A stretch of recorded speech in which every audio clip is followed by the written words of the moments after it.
Le transport en commun constitue désormais une épine sous le pied des Pont-Negrins. Que des maux qui minent ce secteur, des violations des droits humains observées au quotidien, les populations désespèrent.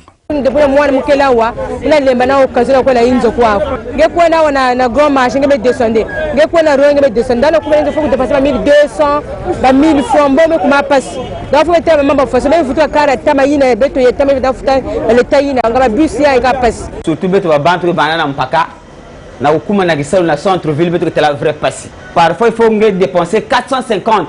Beto wati la mairie commander babus que na port. Mais ti bubuya babus ngo que la nave. Vraiment population à Pointe-Noire que la vraie passe. Aujourd'hui, avec la reprise des classes au Congo-Brazzaville, plus un seul usager Pont-Negrins ne sait à quel sens se vouer. Le passager est tenu de débourser 2 ou 3 fois plus. Na ukuma de mayinga ti terre noire ti 300 et quelques passe. Surtout là, je mansa na tardif na 19h. Koku même na 21h. Maintenant moi anda ba salaire vite zoyer, vite na comprendre avec ça maintenant façon. Plus criard encore, c'est qu'après le travail et malgré la fatigue, certains fonctionnaires s'obligent une marche pour de très longues distances faute de moyens de transport. Évidemment, le phénomène de demi-terrain continue à battre son plein malgré l'appel lancé par le syndicat des transporteurs en septembre dernier. Les itinéraires définis par la mairie ne sont plus respectés. Cette situation a déjà des conséquences socio-économiques graves. D'abord, sur le plan financier, nombreux sont les passagers, particulièrement les travailleurs et les élèves, qui n'arrivent plus à faire face aux dépenses supplémentaires qui surgissent. Il n'est pas non plus rare de voir certains d'entre eux marcher jusqu'à leur lieu de travail ou à leur établissement scolaire, vice-versa. Le transport qui est élevé.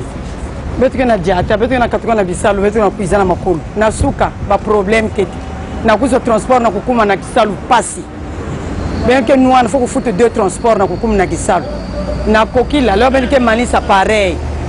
Côté que le transport qui va awa betu meka tuku depuis barrière ba yaka meka tuku depuis barrière betu ba mezo na nzila betu ba wenge na kwenda diata chika wako betu awa betu mekuma na Air Gabon.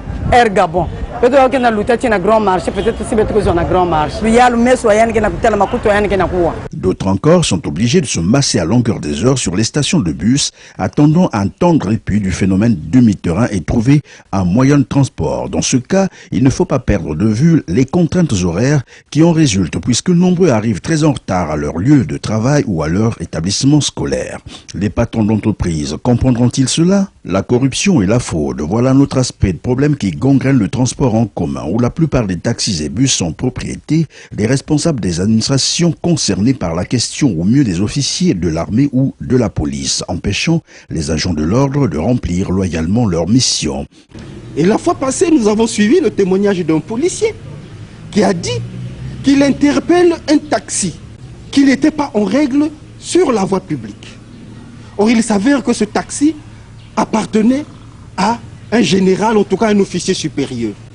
Et finalement, c'est ce général qui vient faire arrêter ce policier. Et il a passé 2 semaines. À cela s'ajoute la présence notoire des expatriés dont la profession de transporteur routier, pourtant prohibée par la loi, notamment le décret présidentiel numéro 2011-491 du 29 juillet 2011 qui stipule en son article 3, alinéa 4, que l'accès à la profession de transporteur routier pour les personnes physiques est réservé aux Congolais. Une présence étrangère qui expose non seulement les citoyens, mais aussi et surtout la ville tout entière contre une intelligence étrangère.